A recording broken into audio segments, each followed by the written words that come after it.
My dear soul, come closer, not with your feet, but with your attention. If you are here, it is likely because something inside you is tired in a very specific way.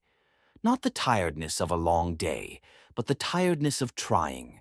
Trying to be good, trying to be fair, trying to do your best with what you have, and yet life has answered you with difficulty, with delay, with loss, with misunderstandings, with doors that did not open, with people who did not see your sincerity, with outcomes that felt almost cruel in their timing. And in the quiet after that, a question rises like a bitter wind. Why does life punish me when I try my best? Why does it feel like the more I care, the more it hurts? Why do I do the right thing and still feel struck by suffering? My dear friend on this path, do not shame yourself for asking. The one who never asks this question is not necessarily wise. They may simply be numb. This question is the sign of a heart that is awake, a heart that still believes in meaning, a heart that still expects the universe to be just. But the Bhagavad Gita begins in the very place where this expectation breaks. It begins on a battlefield where confusion is not theoretical, but living. Arjuna is not struggling with laziness. He is struggling with moral weight. He is struggling with duty. He is struggling with consequence. He is struggling with the unbearable feeling that no matter what he does, something will be lost. And in that moment he collapses, not because he is weak, but because he is human. His bow slips, his mouth dries, his mind swirls. He looks at what is in front of him and cannot understand how to move without guilt. He is doing his best to be righteous, and yet the road ahead is pain.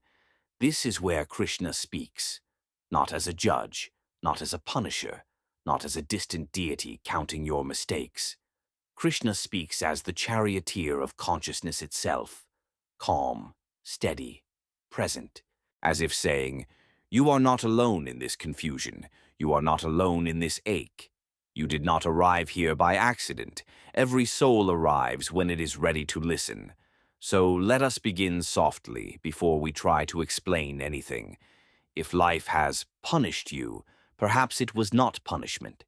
Perhaps it was the meeting of karma, timing, and forces you cannot see.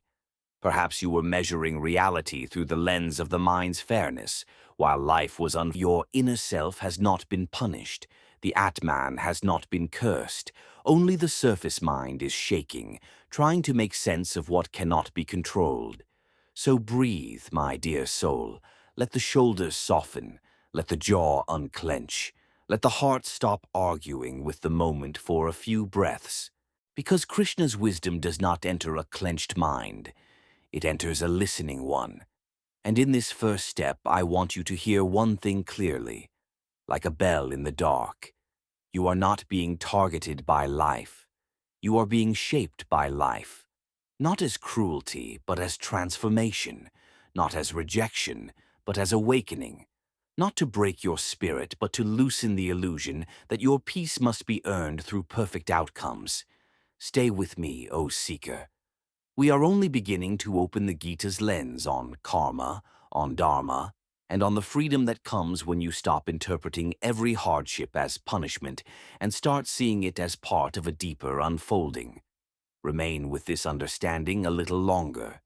My dear soul, let us continue, slowly, as if we are walking beside a river at dusk, listening not only to the water but to what your heart has been trying to say for a long time. When life feels like it punishes you for trying your best, the mind begins to build a story, a harsh story. It says, I must be doing something wrong. I must be cursed. I must be unseen. The world must be unfair. And then the mind tightens, like a fist around a fragile truth, and you start living with quiet suspicion toward life itself. But the Bhagavad Gita invites you to see something deeper. The mind confuses difficulty with rejection. It confuses pain with proof that you are not supported. Yet, on the battlefield, even the most righteous path contains struggle. Even the most sincere effort meets resistance. Not because the path is wrong, but because life is not arranged around your comfort. It is arranged around your awakening. Arjuna tries his best to be good, and still he suffers.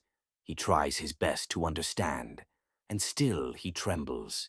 He tries his best to act rightly, and still he is surrounded by consequences that feel unbearable. This is why the Gita matters. It does not speak only to those who are lazy or selfish. It speaks to those whose hearts are sincere and who still cannot understand why the world answers them with hardship. So listen closely, my friend, on this path. Karma is not the universe applauding you for effort. Karma is the universe unfolding causes. Some causes are yours from this moment. Some causes are old. Some causes are woven through other people's choices. Some causes are collective, moving through families, societies, eras.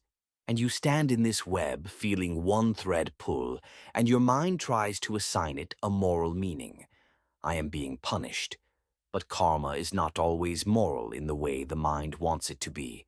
Karma is not always immediate. Karma is not always personal. Karma is law, like gravity.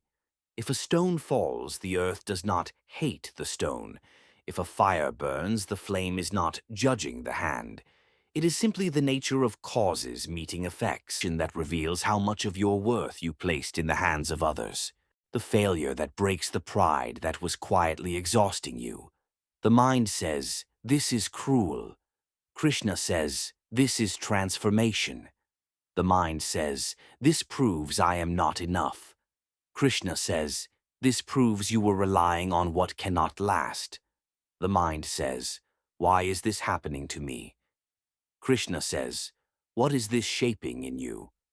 Because the Gita is not primarily a book about avoiding pain. It is a book about becoming free in the midst of pain.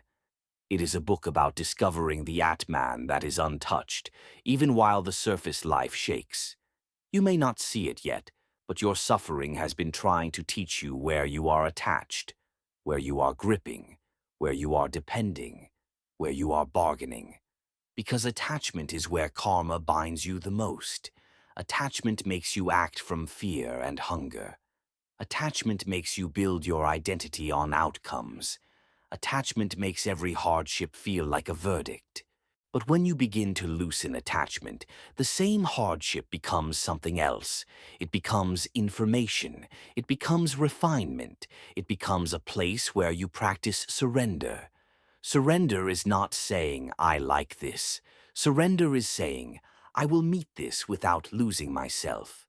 Surrender is saying, "I will do what is right and I will release what is not mine to control." Surrender is saying, "Even if life is difficult, I will not allow the mind to turn difficulty into hatred toward myself." And this is the first medicine Krishna offers. Stop calling it punishment. Call it karma unfolding. Call it a season. Call it a wave passing through a larger ocean. Call it a lesson in detachment. Call it a place where your dharma can be practiced with a steadier heart, because the deepest freedom is not getting what you want. The deepest freedom is remaining whole when you do not. So stay with me, my dear soul. We are moving toward the core instruction of the Gita, the teaching that changes how you work, how you love, how you endure, how you walk through unfair moments without becoming bitter. Remain with this understanding a little longer, my dear soul. Now we step into the teaching that changes the meaning of trying your best, because the mind has been using effort like a weapon, swinging it at life, hoping life will finally surrender and say, "Here, you have earned peace." And when peace does not arrive, the mind feels humiliated. It feels mocked. It calls it punishment. But Krishna speaks on the battlefield and gently turns Arjuna's face toward a deeper law. He does not say your effort is useless. He says your effort is sacred, but it must be purified of a hidden demand. You have the right to action, O seeker, but not to the fruit of action. Feel how the mind resists this. It immediately says, "Then why act? Why care? Why try?" Because the mind only understands effort as a trade. I give, so I must receive. I work, so I must be rewarded. I stay good, so I must be protected. Yet karma does not always unfold as a simple trade. Karma is not a vending machine. It is a field. You plant seeds, yes, but the harvest depends on rain, soil, season, and many currents you cannot command. Your action is one force among many forces. Your sincerity is real, but it is not the only cause moving reality. And here is the quiet liberation. Your peace cannot be built on what you cannot control. Your peace cannot be tied to outcomes. Your peace cannot be rented from the future. Your peace cannot depend on the world's applause. So Krishna offers karma yoga, the path of right action without attachment. Not lazy action, not indifferent action, clean action, action offered like a lamp in a dark room, action done because it is your dharma, not because it is a bargain for comfort. My friend on this path, notice how much of your suffering comes not from the hardship itself, but from the clinging beneath your effort. You tried your best, yes, but your mind was holding a contract while you tried. It was saying, because I am doing this, life must respond in a certain way. It was saying, because I am sincere, I deserve a smooth road. It was saying, because I care, I must be spared. And when life did not respond as demanded, the mind called it injustice. But Krishna teaches something more exact. Do not measure your life by the fruit. Measure your life by alignment. Alignment is when your actions match your values. Alignment is when your effort comes from truth, not fear. Alignment is when you do what is right, even if the mind cannot guarantee the result. This is why the Gita begins with a chariot. This is the moment the meaning of punishment begins to dissolve, because what you called punishment might simply be life refusing to let your peace depend on fragile things. You tried your best, and the outcome hurt you. Yes, but did the outcome destroy your integrity? Did it destroy your capacity to act rightly? Did it destroy the Atman within you? Or did it reveal how tightly you were gripping the fruit? Because the fruit is the most subtle chain. It makes the heart work under pressure. It makes the nervous system live in expectation. It makes your effort heavy. It makes your goodness feel like a burden. And then even when you do the right thing, you feel bitterness, because your goodness was tied to a result. Krishna is teaching you to free your goodness from bitterness, to free your effort from resentment, to free your love from bargaining, to free your life from the constant question, will I be rewarded? When you act without attachment, you still feel pain, but you do not turn pain into a verdict. When you act without attachment, you still face obstacles, but you do not interpret obstacles as divine rejection.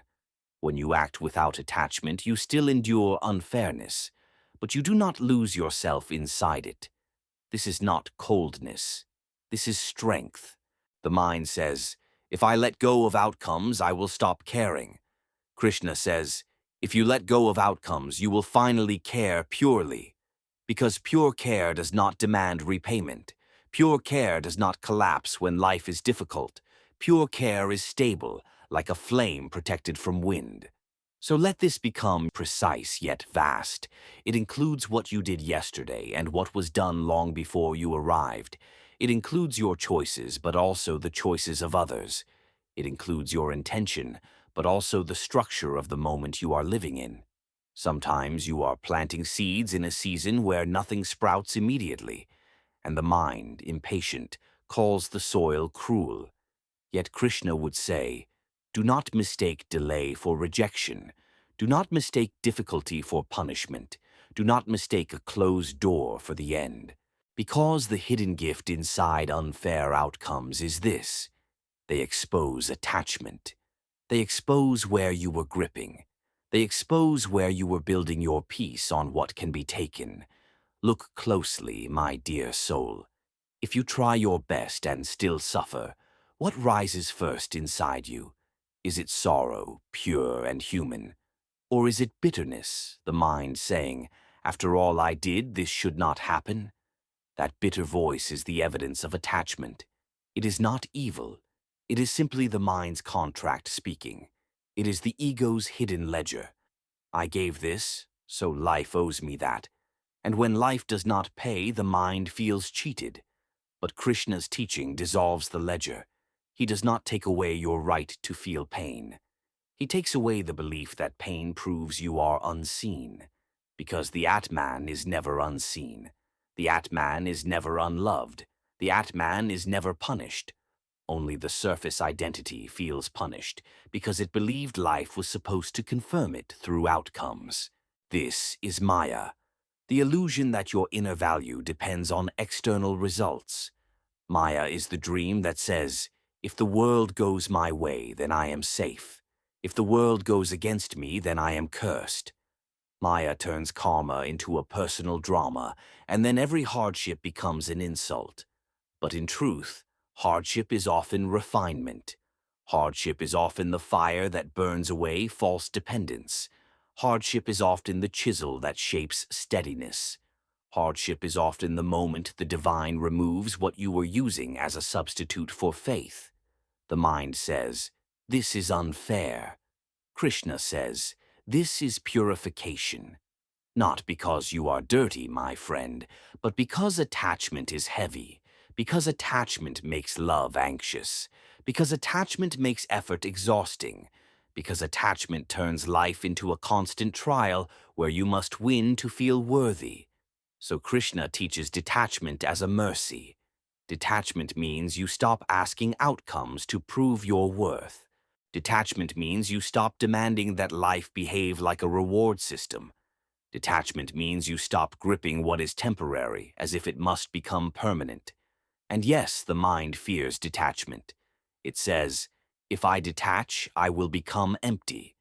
But the opposite is true. Attachment is what makes you empty, because it makes you depend on what can never fill you for long. Detachment reveals fullness, because it returns you to what is already whole inside. Imagine holding water in your hands. The tighter you squeeze, the faster it escapes. The more you relax your palms, the more water can rest there. This is how life works. The mind squeezes and life slips. The heart opens and life can be received. So when life punishes you after you tried your best, it may be showing you the squeeze. It may be showing you the hidden tightening you did not notice. You were squeezing certainty. You were squeezing control. You were squeezing an image of how things must turn out. You were squeezing approval. You were squeezing a future and life. Do not rush to call it rejection. Call it karma unfolding. Call it a wave passing through. Call it a lesson revealing attachment. Because the mind wants ownership. It wants to say, "This happened because I deserve it," or "This happened because I failed."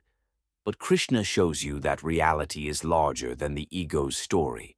The ego wants to be the center. It wants to believe everything is personal. And this belief is a cage. The fruit was never yours. The fruit was never yours. The fruit was never yours. Your duty is the action. Your duty is the intention. Your duty is the offering of right effort. But the fruit belongs to the field. The fruit belongs to time. The fruit belongs to the divine order. Peace begins when clinging ends. Peace begins when clinging ends.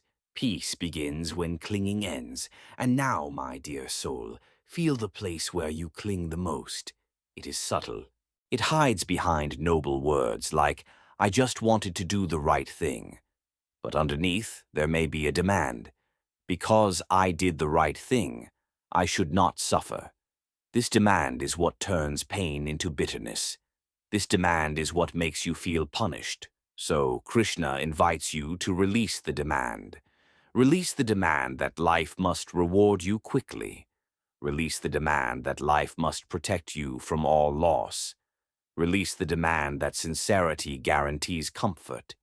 Release the demand that your goodness purchases safety. This is surrender. Surrender is not saying, "I like this hardship." Surrender is saying, I will not let hardship steal my inner, not abandon myself. And as you repeat this, something begins to shift. The resentment loses its fuel. The bitterness softens. The mind still hurts, yes, but it stops poisoning the heart. You begin to see hardship not as a verdict, but as a passing season. And in this season, your devotion becomes real. Not devotion as words, but devotion as steadiness. Devotion as trust. Devotion as continuing to walk your path, even when the mind cannot explain why the road is hard. Remain with this rhythm, my dear soul. You are not the doer. The fruit was never yours. Peace begins when clinging ends. And from this steadiness, we will move deeper into the freedom Krishna offers. The freedom to act fully, to care deeply, and still remain inwardly unbroken by life's unpredictable waves.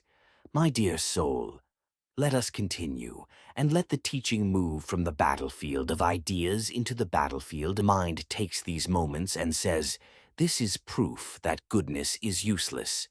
But Krishna is not teaching you to become cynical. He is teaching you to become free. And freedom begins when you understand the difference between doing your best and trying to control the world. Doing your best is dharma. Trying to control the world is ego. Dharma is clean. Ego is hungry. Dharma acts because it is right. Ego acts because it demands a guarantee. So when life feels like it punishes you, what is being hurt is often not your soul, but your ego's expectation. The expectation that life must respond according to your fairness. The expectation that sincerity must be rewarded quickly. The expectation that if you sacrifice enough, you can buy immunity from pain. My friend, on this path, this is the painful illusion, that by being good you can avoid the human experience. But the Gita does not promise immunity. It promises liberation inside the experience. On the chariot, Krishna does not remove Arjuna's battlefield. He changes Arjuna's relationship to it. The battlefield remains. The uncertainty remains. The weight remains. But a deeper steadiness appears, because Arjuna begins to act from truth rather than fear. This is what Krishna offers you when life feels unfair, a way to stop letting unfairness poison your inner life. Because unfairness will happen. People will misunderstand you, systems will fail, timing will hurt. Your effort will sometimes be met with silence. That is part of the changing world. But bitterness does not have to be part of you. Bitterness is a second suffering. Bitterness is the mind replaying the event and adding venom. Bitterness is the mind saying, this should not have happened, again and again. And the mind thinks this replay is protection. It thinks, if I analyze enough, if I resent enough, I will prevent pain in the future. But resentment does not prevent pain. It only extends it. So Krishna's teaching becomes practical here. Meet the event and then release it. Do not keep living on the battlefield after the arrows have stopped. Do not keep fighting yesterday inside your chest. How do you release? You return to your role, not your demands. You return to action, not to ownership. You return to what is yours, not what is impossible. This is surrender, lived in ordinary moments. Surrender is when you stop resisting what has already happened. Surrender is when you stop negotiating with the past. Surrender is when you accept reality and then choose your response with clarity. Acceptance does not mean approval. Acceptance means you stop bleeding energy into what cannot be changed. Because energy is sacred. Attention is sacred. Your life is sacred. And the mind wastes it when it keeps begging the past to become different. So when the mind says, life punished me, pause and look deeper. What exactly happened? An outcome you did not want arrived, a door closed, a person chose differently, a plan collapsed, a season ended, and now the mind is adding an interpretation. This means I am unseen, I am unlucky, I am cursed, I am foolish for trying. This interpretation is Maya. It is illusion layered on event. Krishna invites you to separate the event from the story. The event can be painful. The story can be poison. You can grieve without poisoning yourself. You can feel sadness without turning it into a verdict on existence. This is inner strength. And inner strength grows when you practice equanimity. Equanimity is not the absence of feeling. It is the refusal to be ruled by feeling. It is the steady breath in the middle of a storm. It is the still lake beneath ripples. So practice this, my dear soul, in the smallest way. When something goes wrong, before you speak, breathe. Before you judge, longer a contract with outcomes. It is an offering, and offerings are free. Remain with this understanding, my dear soul. We are moving deeper into the heart of Krishna's discourse, where desire loosens, where the hunger for fairness dissolves, and where the soul learns to stand steady even when the world does not. My dear soul, now we arrive at the place where the mind's complaint becomes most honest. It is not only saying, life is unfair. It is saying, I feel alone inside what is unfair.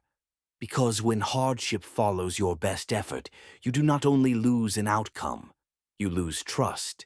You lose the feeling that the world makes sense, and the mind, frightened, begins to harden. This hardening is the real danger, not the setback, not the delay, not the loss, the hardening. Because a hardened heart stops listening, it stops loving, it stops offering, it begins to live behind armor. It says, I will never care this much again, as if care itself is the reason you were hurt. But Krishna would tell you gently, the problem is not care. The problem is attachment to what care should produce life. Because when you believe you are only the changing, you will be terrified of change. When you believe you are only the outcome, you will collapse when outcomes fail. When you believe you are only the story, you will feel punished when the story turns dark. But when you remember the Atman, you begin to understand, the world can shake, and still I remain. And this remembrance is not denial. It is grounding. You may still cry, you may still grieve, you may still feel the sting of injustice, but you will no longer turn that sting into a final conclusion about existence. You will not let it poison your relationship with life. Now, my dear soul, let us speak of the mind's hunger for fairness. The hunger says, if I am good, I deserve good. This sounds noble, but it is often just another form of attachment. Because it ties your inner peace to how the world behaves. It ties your spiritual stability to what other people do. It ties your worth to external confirmation. And the world will always break this. People will not always be fair. Timing will let hardship teach you to deepen. Do not let unfairness teach you to harden. Let unfairness teach you to surrender what was never yours to control. Remain with this understanding, my dear soul, because from here we move into integration. How to live daily with this wisdom, how to transform suffering into clarity, and how to walk through life's unpredictable answers without losing the gentle strength of your heart. My dear soul, now let this teaching settle into a quiet completeness, like the last light of evening resting on still water. You have carried a heavy question, why life seems to punish you when you try your best. And perhaps, as you listen now, you can feel a soft shift. Not that every pain is explained, but that you are no longer trapped inside the mind's harsh interpretation. Because the deepest wound was not only the hardship, the deepest wound was the thought, my sincerity means nothing. And Krishna's wisdom gently corrects this. Your sincerity is never nothing. Your right effort is never wasted. Your dharma is never meaningless, even when the fruit is delayed, even when the fruit arrives in a different form, even when the fruit looks like loss before it looks like freedom. Karma is not a system designed to reward your ego's expectations. Karma is the unfolding of causes in a vast field you cannot fully see.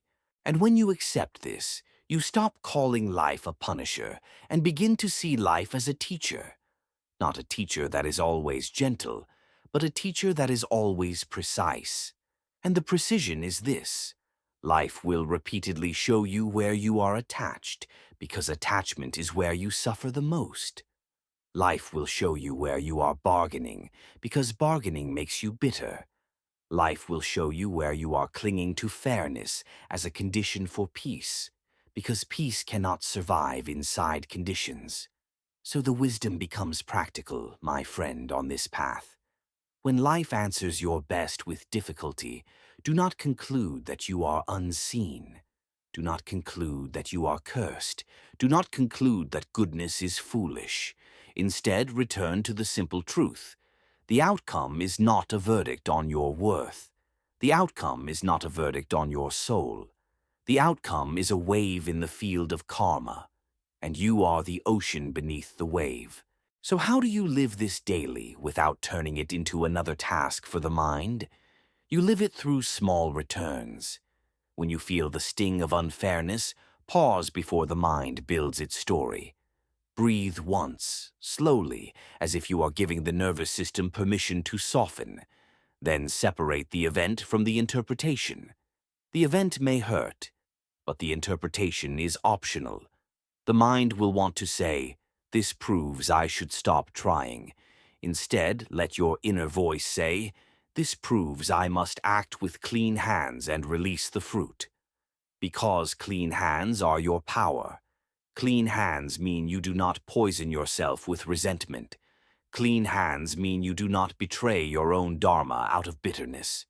Clean hands mean you do what is right, not because it guarantees comfort, but because it keeps you aligned with what is eternal. So choose one small practice, my dear soul, and let it become your anchor. When you begin any task, whisper inwardly, "I offer this action." When you finish any task, whisper inwardly, "I release the fruit." When something goes wrong, whisper inwardly, "This is karma unfolding, not a verdict." When something goes well, whisper inwardly, "I receive with gratitude, and I do not cling." This is the rhythm of karma yoga: action and release, effort and surrender, care and detachment. And here is the strange, beautiful transformation that comes. As you release the fruit, you begin to act with more purity. Your mind is less shaky. Your heart is less desperate. Your actions become more skillful because they are no longer tangled in fear. You begin to care without collapsing, to love without gripping, to strive without self-hatred. You stop trying your best as a desperate contract. You start trying your best as devotion. And devotion does not ask the world to prove itself. Devotion rests in trust. Trust does not mean you are sure the outcome will be pleasant. Trust means you are sure you will remain whole, whatever the outcome brings.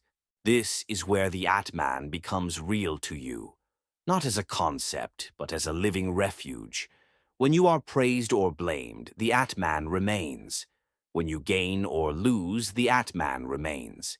When plans succeed or collapse, the Atman remains. The storm moves, but the sky does not break. So the final blessing is simple, like a hand resting lightly on your shoulder. May you keep acting with sincerity, but may you stop demanding that sincerity purchase safety. May you keep caring deeply, but may you stop turning care into a bargaining chip. May you keep walking your dharma, even when the mind cannot understand the road. May you meet unfair moments without letting them harden you. May you release outcomes without losing your fire. May you remember again and again that you are not the doer, and the fruit was never yours to own. And now, my dear soul, let go and walk your path, not as someone being punished, but as someone being shaped. Not as someone rejected by life, but as someone guided beyond illusion. Sit with this truth when the mind becomes restless. Return to it when bitterness tries to rise. Remain with this understanding a little longer, and let silence finish what words can only point toward.